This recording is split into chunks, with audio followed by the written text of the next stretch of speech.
Friday, Popeye Doyle pursues the drug ring to Marseille in French Connection 2. I was requested to help you.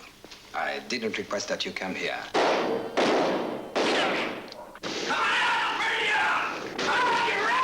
been a New York cop for 14 years. I know that the dope that comes out of this city has killed a lot more than I have. French Connection 2 on Friday at 9:25 on BBC One. And we stay in the film world now with the latest news from Barry Norman in Film 84.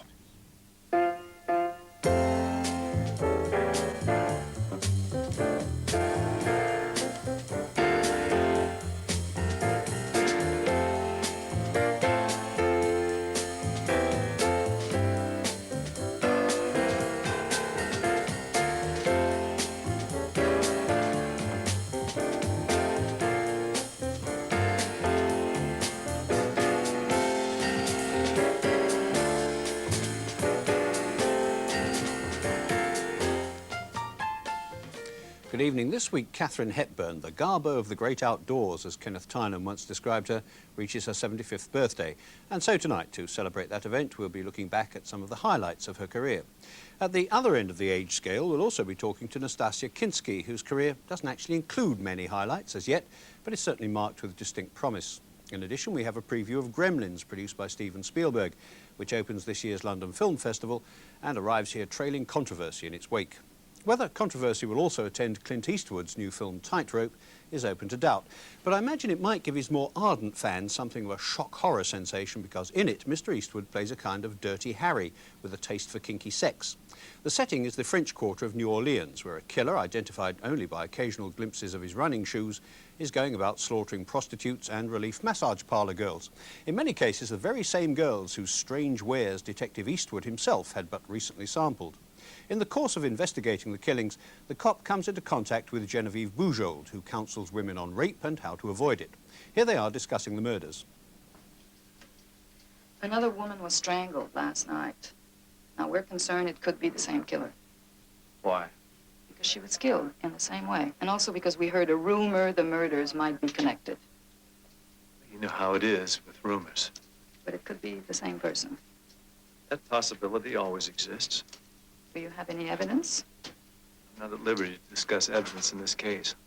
Have you been able to establish a link between the victims? I can't discuss that either, I'm sorry. Look, all I'm asking is to be involved in the investigation, all right? Maybe we could put up some warning posters. Say what? Some nuts going around the city strangling women? Yeah, why not? Because we're not sure it's true. All it would do is terrify women all over this city. Well, maybe it should. Well, Clint Eastwood, of course, has always been a sex symbol, but hitherto, I suppose, one would have regarded him as a straightforward missionary position man. It's therefore quite bold of him to present himself as one who, since his wife deserted him for someone else, leaving him to bring up their two daughters alone, has been finding his pleasure in the darker side of sex.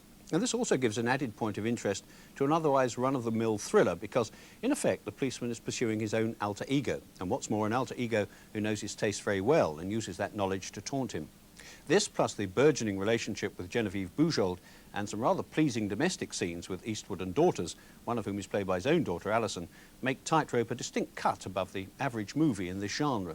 What weakens its impact is the suspicion that somewhere along the line, somebody, possibly producer Eastwood himself or writer-director Richard Tuggle, seems to have said, hey, hold on, enough of this kinky stuff, we can't present Clint as a real weirdo. And thereafter, the psychological aspects of the story are played down in favour of the more orthodox thriller conventions, such as an attack on Eastwood's home and a very, very long chase sequence. Nevertheless, Tightrope is a commendable attempt to add depth to an otherwise predictable yarn, and very much in its favour it has Clint Eastwood, bringing an unusual brooding quality to the kind of part in which he's always at his most convincing. Genevieve Bujold is very good too and lends more substance to her subsidiary role than it probably deserves. But now part of that chase I mentioned as Mr. Eastwood comes to grips, or very nearly, with the killer.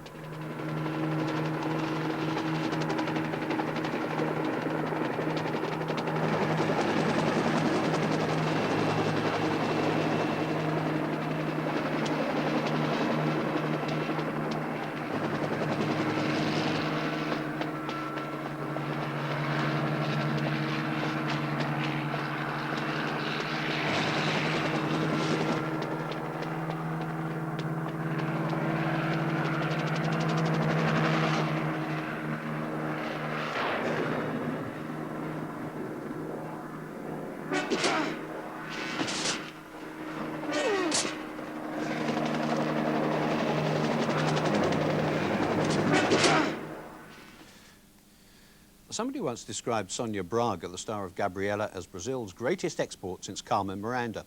But I don't really see any point of comparison. As I recall, Carmen Miranda was always wandering about with a pineapple and a couple of bananas on her head, while Miss Braga wanders about for most of the time with nothing on at all. From this, you might assume that Gabriela, which someone in this office has subtitled Carry On Under the Volcano, is softcore porn, and in a way, you'd be right.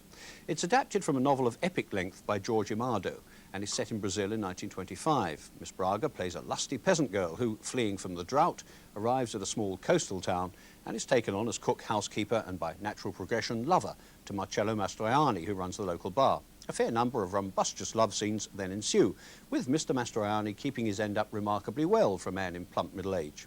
Mind you, this is understandable, because whereas in Bolero, Bo Derek hardly generated enough steam to coddle an egg, Miss Braga is very hot stuff indeed. Mr. Mastroianni becomes jealous of the masculine attention she attracts in this town where the men seem to be interested only in politics and sex. Bien, quiero te dizer una cosa. Una cosa che non mi aggrada, che mi preoccupa. A comida tá ruim, a roupa tá mal lavada, Sansi?